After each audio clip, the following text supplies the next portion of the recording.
Well, welcome back to another reading of The Microbe Factor by Dr. Hiromi Shinya, number one endoscopic surgeon in the world, voted on by his peers, co-inventor of the colonoscopy. He's been practicing since the mid-60s, has performed over 370,000 colonoscopies, and has kept track of them. And he's recorded, what the people ate and what their body is like and their intestines are like. And he can pretty much tell just by looking at the colonoscopy what your eating habits are, your drinking habits, your lifestyle, because he's got 370,000 clinical results from such things as that.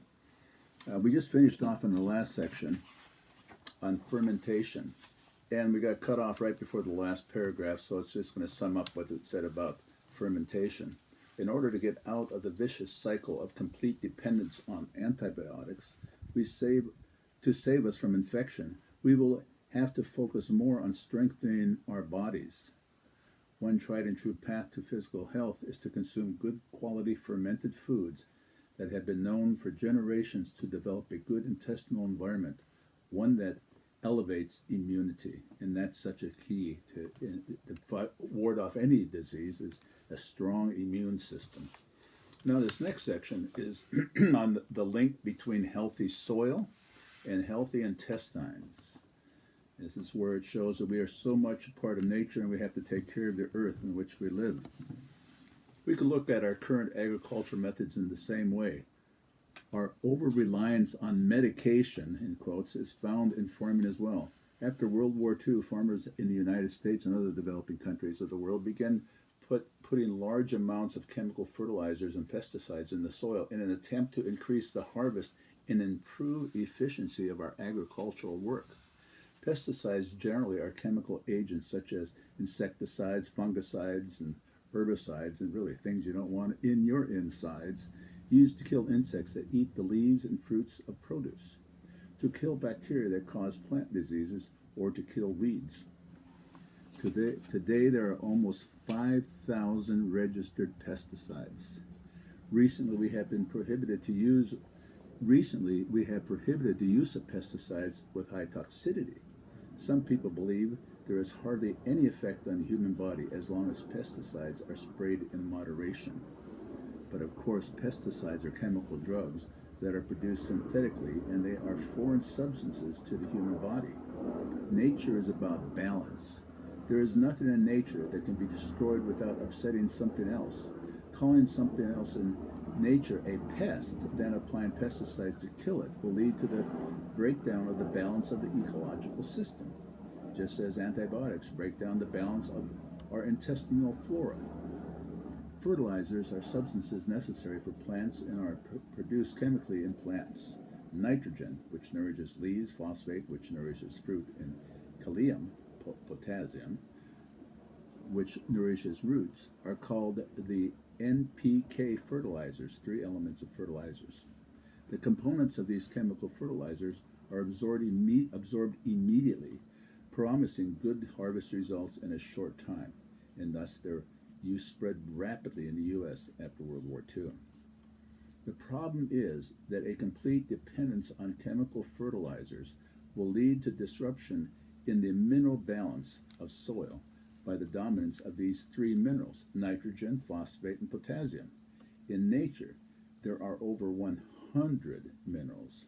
One may argue that deficient minerals could be supplemented, but it would be most difficult to determine the need for each mineral in its proportion to make the soil healthy.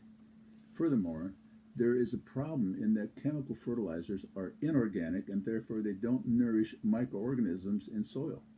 As a consequence, dependence on chemical fertilization leads to the deterioration of the quality of soil, eventually making it difficult to grow produce. It also leads to the deterioration of the quality of the produce grown in this depleted soil. Like the soil it is grown in, the produce will lack the trace minerals found in healthy soil. We know our daily meals play an important role in improving our intestinal environments. The quality of the produce we eat at those meals is determined by the quality of the soil in which they are grown. There are countless microorganisms coexisting in soil. These soil microorganisms are the key to the life force of the plants.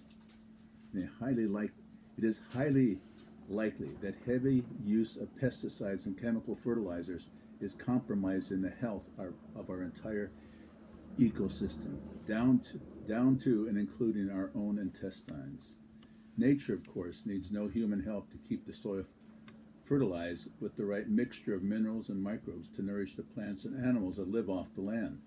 In autumn, fallen leaves and branches cover the ground.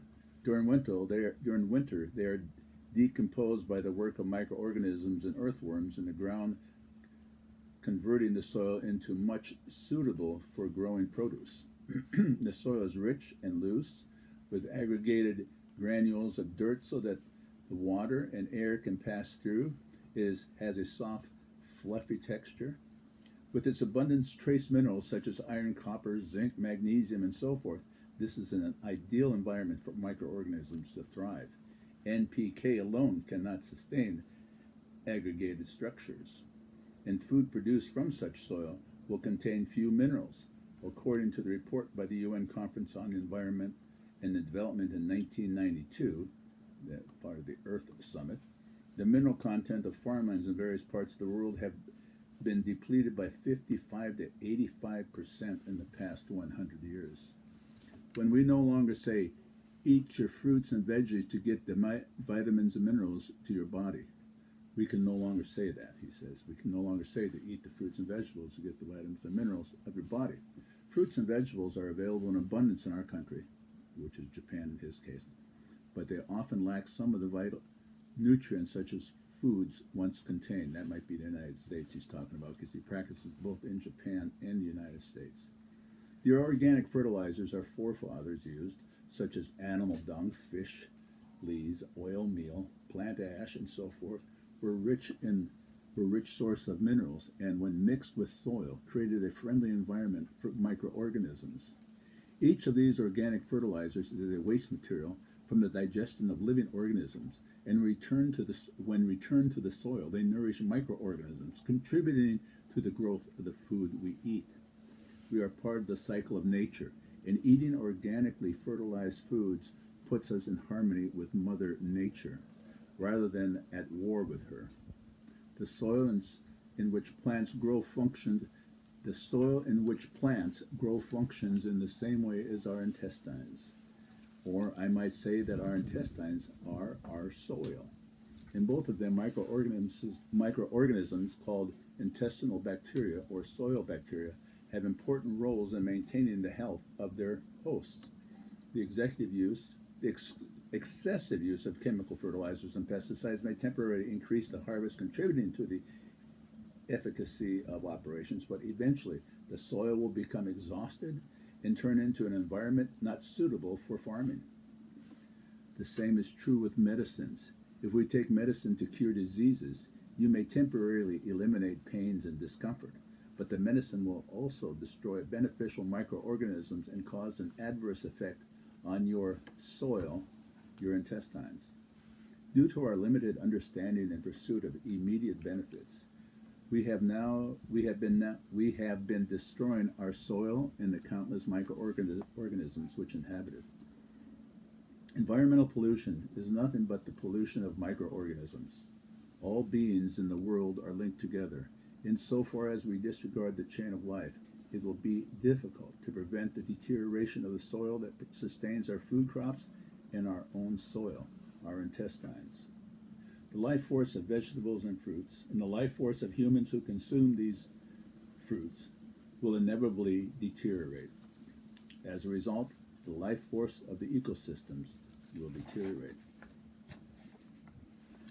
I find this fascinating. I mean, our link to the world, to the earth, to the dirt, is through our intestines. No matter what we eat, the minerals and the vitamins came up from the earth into the plants, and even if we aren't vegetarians, the animals ate those that came up to the plants. So it all comes from the soil, so we have to take care of the soil. Then how can we break such a vicious cycle as we've got going on with these pesticides and germicides? And I'm not an authority on agriculture, says Dr. Hiromi Shinya, but if the environment of the soil has a direct bearing on the environment in our intestines, I say the key to our health lies in microorganisms, and we have seen there are countless varieties of microorganisms in the world. The one should be focusing on are microorganisms that are capable of improving the health of the soil. For example, there are microorganisms that act upon chemical substances and residual pesticides, helping to break them down and render them harmless. There are microorganisms that prompt decaying of mulch and those that curb the work of pathogens. These microorganisms that contribute to the coexistence of human beings and nature are collectively called effective microorganisms. Research into ways to combine effective microorganisms from improving soil has been going on for the past century. In an age when modernization has been spreading globally, such a movement has continued to exist, although quite different from the research that has gone into chemical fertilizers and pesticides with their decisive emphasis on efficacy or efficiency. Agricultural microbiology studies and studies soil microorganisms. I'm going to say that again. Agricultural microbiology studies soil microorganisms in the improvement of soil structure. It has been proven that microorganisms are effective in purifying water in rivers and deteriorizing and composing domestic garbage. They can even be used in the decomposition of dioxin and other toxins, as well as controlling mite and roach populations, which can carry disease and cause allergies. After the Exxon Valdez oil spill in Alaska in 1989, chemists began to develop biomedical agents to be used in the second wave of oil spill response. These bioengineered agents enhance the efficiency of naturally occurring bacteria that consume hydrocarbons such as petroleum and spit out carbon dioxide and water. We still have much to learn about the best ways to work with effective microorganisms. In beginning changes to conventional farming, which since the mid-20th century has relied heavily on pesticides and chemical fertilizers, we know for sure that effective microorganisms are indispensable in restoring health to our soil. Farming provides a basis for all human sustenance. We are what we eat, and the nutrients in our daily bread are the keys to our health. Farming is the foundation on which the food pyramid rests. If we're going to talk about nutrition, we should begin with a discussion of agriculture. I have told you that the mineral contents in farmland in various parts of the world have been depleted by 55 to 85%. The same is true with the mineral content in vegetables if we compare the vegetables 60 years ago with today's vegetables. The reason I feel there is a problem with nutritional science in the U.S.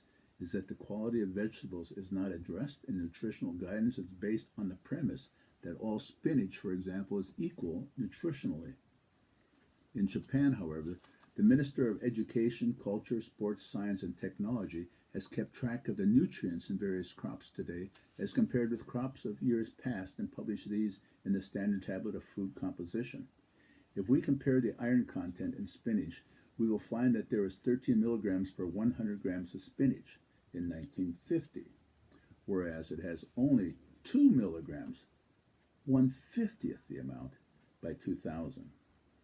So in 50 years, it went from 100 grams to 2 milligrams of iron content.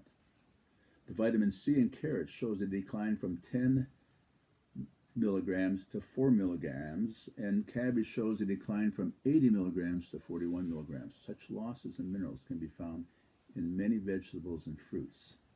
In the United States, it seems to be assured that you can get the same nutrients no matter how your food is grown, and it is difficult for farmers to have their produce evaluated for quality. Under such circumstances, it is impossible to provide meaningful nutritional guidance and to restore agriculture in the U.S. as long as we are stuck with a current nutritional science. I'm afraid that the nation's food will suffer from a Halloween effect. Personally, I believe the current epidemic of obesity in the U.S. is partially caused by this hollow food, which leaves the body craving for health giving substances that are no longer present in our daily diet. As a physician, I know there is little emphasis or awareness on on most doctors as an effect on the diet to their patient's health. Physicians have been trained to prescribe medications to rely on expensive tests for diagnosing disease. We hope that our awareness of the relationship between our bodies, our food chain, and our soil will lead to change our approach to modern medicine, away from warfare, using drugs and chemicals, and towards a balance of harmony with the world in which we live. Wow. We just finished that section, and what an important section it is. And I have been told by reliable sources who specialize in organic farming that this quality of the number of milligrams or grams of iron in spinach or other fruits and vegetables, which has deteriorated so much from the 1950s to the present day, there's now technology that not only will weigh how much carrots you have, let's say 1 pound of carrots versus this pound of carrots, the nutritional value, depending on if it was grown organically and rich soil and good environment of microorganisms versus just a chemical laden fertilizers and pesticides and germicides, the difference in the nutrition